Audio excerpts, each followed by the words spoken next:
সন্দেহ ক'ত হ'ল জুবিন গাৰ্গ যদি নৰ্মেলি পানীত পৰি ঢুকাইছিল সাগৰৰ পানীত পৰি ঢুকাইছিল বুলি যদি মানুহে ভাবে আহি পেলাই যদি সকলোৰে ভাষ্য একেই হ'লহেঁতেন তেতিয়াহ'লে আমি ক'ৰবাত গম পালোহেঁতেন যে এনেকুৱা হ'ব পাৰে আপুনি যিটো সময়ত তেওঁলোকে আহি বা তাৰ পৰাই হওক যেনেকেই নহওক টেলিভিশ্যনৰ পৰ্দাত কথাবিলাক কৈছিলে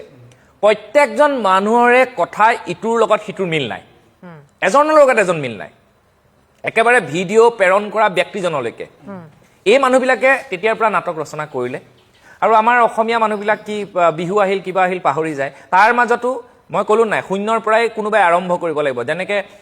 আজিৰ ডেটতো আমিবোৰে মাত মাতি আছোঁ আজি য'ত বহি আছোঁ তাৰ পৰা আমি মাত মাতি আছোঁ আমি বিভিন্ন প্ৰত্যাহ্বানৰ সন্মুখীন হৈছোঁ সেই প্ৰত্যাহ্বানটো আমাৰ কাৰণে ডাঙৰ নহয় যিজন মানুহে অসমীয়া জাতিটোৰ কাৰণে মাতিছিল যিজন মানুহে অসমীয়া সংস্কৃতিৰ কাৰণে মাতিছিল যিজন মানুহে প্ৰত্যেকটো ক্ষেত্ৰত আত্মনিৰ্ভৰশীলৰ কাৰণে নিজে বৃন্দাবন মাৰ্টৰ নিচিনা মাৰ্ট সৃষ্টি কৰি যুৱ প্ৰজন্মক আগুৱাই নিবৰ কাৰণে চিন্তা কৰিছিল যিজন মানুহৰ গান শুনি 90 দশকত সেই পাহুৱাল যিবিলাক ডেকা হাবি লৈ গৈছিল তেওঁলোক ঘূৰি আহিবলৈ বাধ্য হৈছিল এই কথাবিলাক ৰাইজে কৈ আছে আৰু তেনেকুৱা এজন মানুহৰ ন্যায়ৰ বাবে আজি আমি প্ৰতিবাদ কৰিব লগা হৈছে এইখন অসমত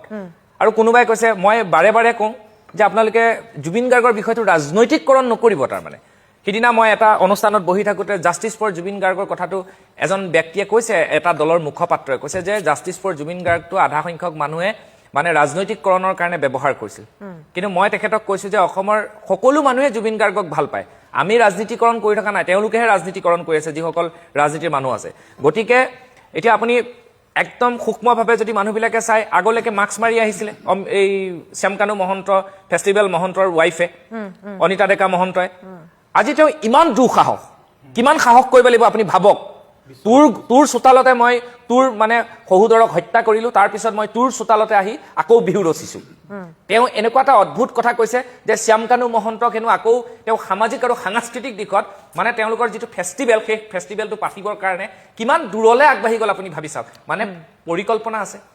জুবিন গাৰ্গক প্ৰতিষ্ঠা কৰিবলৈ লৈ গৈছিল এনে ধৰণৰ কথা কৈছে মানে এই বস্তুখিনি অকল আমি এজন দুজনে ভাবিলে নহব সমগ্ৰ অসমীয়া জাতিটোৱে ভাবিব লাগিব জাতি ধৰ্ম নিৰ্বিশেষে সকলোৱে একেলগে কথাখিনি ভাবিব লাগিব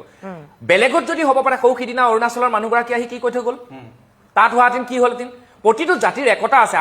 আমাৰ জাতিটোৰ কিয় ধানখেৰৰ জুইৰ দৰে আৱেগবিলাক সঁচাকৈ আমি উপলব্ধি কৰিছো গতিকে মই অসমবাসী ৰাইজক অনুৰোধ জনাম যাতে আৰু মই অনিতা ডেকা মহন্ত তথা এই কালপিতসকলৰ ওচৰে পাজৰে থকা ব্যক্তিক মই সকীয়াই দিছো অনাগত দিনত তীব্ৰ প্ৰত্যাহ্বান তীব্ৰ গণতান্ত্ৰিক আন্দোলনৰ কিন্তু সন্মুখীন হ'ব এনেকুৱা কৰিলে অসমীয়া যুৱ মঞ্চই ইয়াৰ পৰা কিন্তু গৰিহণা জনাইছে আৰু প্ৰয়োজনত হাতে কামে কিন্তু হ'ব আৰু সকলো সাজু আৰু সজাগ হ'ব লাগে কেনেকেনো ওলাই আহে এই দুষ্কৃতিকাৰী জুবিন দা হত্যাকাৰীকেইটা আমিও চাই ল'ব লাগিব সেইকাৰণে অসমৰ ৰাইজক অনুৰোধ জনাইছো যে প্ৰত্যেকে যাতে এই ক্ষেত্ৰত সজাগ সচেতন হওক যে এই কালপিতকেইটা ওলাই আহিলে তাৰ কি ব্যৱস্থা আমি ল'ম বাচিম পিঠিৰ কাৰণে বৰ্তমান মুহূৰ্তত এই যে এখন নাটক চলি আছে বুলি আমাৰ মনলৈ আচলতে ভাৱটো আহিছে কাৰণ তেওঁলোকে ইয়াৰ আগলৈকে কিন্তু তেনেধৰণৰ পোষ্ট বা তেনেধৰণৰ কথা বতৰা কোৱা আমি দেখিবলৈ পোৱা নাছিলোঁ বিশেষকৈ শ্যামকানু মহন্তৰ পত্নীয়ে যেতিয়া যিখিনি কথা ক'লে যে জুবিন গাৰ্গৰ আত্মাই এতিয়া কষ্ট পাইছে কাৰণ শ্যামকানু মহন্ত বা তেওঁ যিখিনি মানুহক ভাল পাইছিল সেই মানুহখিনি যে এতিয়া জেলত আছে কাৰাগাৰত থাকিবলগীয়া হৈছে সেই কথাটোৱে হেনো জুবিন গাৰ্গৰ আত্মাক দুখ দিছে কষ্ট দিছে এই কথাখিনি শুনাৰ পাছত আপোনাৰ মনলৈ কেনেধৰণৰ প্ৰথম চিন্তা বা প্ৰথম কেনেধৰণৰ এটা মনত ভাৱ আহিছিল এই কথাখিনিয়ে ক'ৰবাত এই নিৰ্বাচনৰ পাছত এটা ৰাস্তা বা এটা বাট তেওঁলোকে মুকলাইছে নেকি কাৰণ ৰাইজৰ আদালত এখনো আছে তাৰ পৰা ওলাই আহিলে নহয় চাওক প্ৰত্যেকটো ক্ষেত্ৰতে দেখি আহিছে যে যিকোনো ধৰণৰ ঘটনা পৰিঘটনা হোৱাৰ পাছত অসমত যিটো পৰিৱেশ পৰিস্থিতিৰ সৃষ্টি হোৱা অলপ দিনৰ পিছত সেই পৰিৱেশ পৰিস্থিতিটো এটা বেলেগ দিশলৈ ঢাল খাই যায় আৰু কিছুমান বিশেষ মানুহে কিছুমান বিশেষ প্ৰক্ৰিয়াৰ দ্বাৰা বেলেগ ফালে ঢাল খুৱাই নিবৰ কাৰণে চেষ্টা কৰে এইটো এটা নতুন ট্ৰেণ্ড সৃষ্টি হৈছে অসমত আৰু অসমৰ মানুহ আৱেগিক যদিও যোদ্ধা জাতি যথেষ্ট সাংস্কৃতিক দিশত বা সংগ্ৰামী জাতি তাৰ আকৌ বেলেগকৈ ক'ব নালাগে কিন্তু আজিকালি কি হৈছে প্ৰায়বিলাকে দেখিছোঁ নিৰ্বাচনৰ আগত প্ৰায়বিলাকে মেনেজ হৈ গ'ল মই স্পষ্টতাৰে ক'ব পাৰোঁ অসমীয়া যুৱ মঞ্চৰ তৰফৰ পৰা আমি ইলেকশ্যনৰ আগদিনালৈকে প্ৰতিবাদ কৰিছোঁ কোৰ্ট অফ কণ্ডাক্ট লগাৰ আগদিনালৈকে প্ৰতিবাদ কৰিছোঁ আপোনালোকে যদি চাই গম পাব আৰু জুবিন গাৰ্গৰ যেতিয়া আমি এই অপমৃত্যুৰ কথা শুনিছোঁ তেতিয়াই লগে লগে আমি গুৱাহাটীৰ পৰা প্ৰতিবাদ আৰম্ভ কৰিছোঁ টিল নাও আমি এই মঞ্চটো আমি প্ৰতিবাদ অব্যাহত ৰাখিছোঁ আৰু যিখন নাটকৰ কথা কোৱা হৈছে সেই নাটকখন প্ৰথম দিনাখনৰ পৰাই সৃষ্টি হৈছে যিদিনাখনৰ পৰা জুবিন গাৰ্গ নাই বুলি এটা শব্দৰ সৃষ্টি হৈছিল সেই দিনাখনৰ পৰা নাটক নামৰ এটা শব্দ কিছু ব্যক্তিয়ে আৰম্ভ কৰিলে যেনে তেওঁলোকে আপোনাক একদম সূক্ষ্মভাৱে যদি আপোনালোকে অনুধাৱন কৰে অকণমান চাই তেতিয়া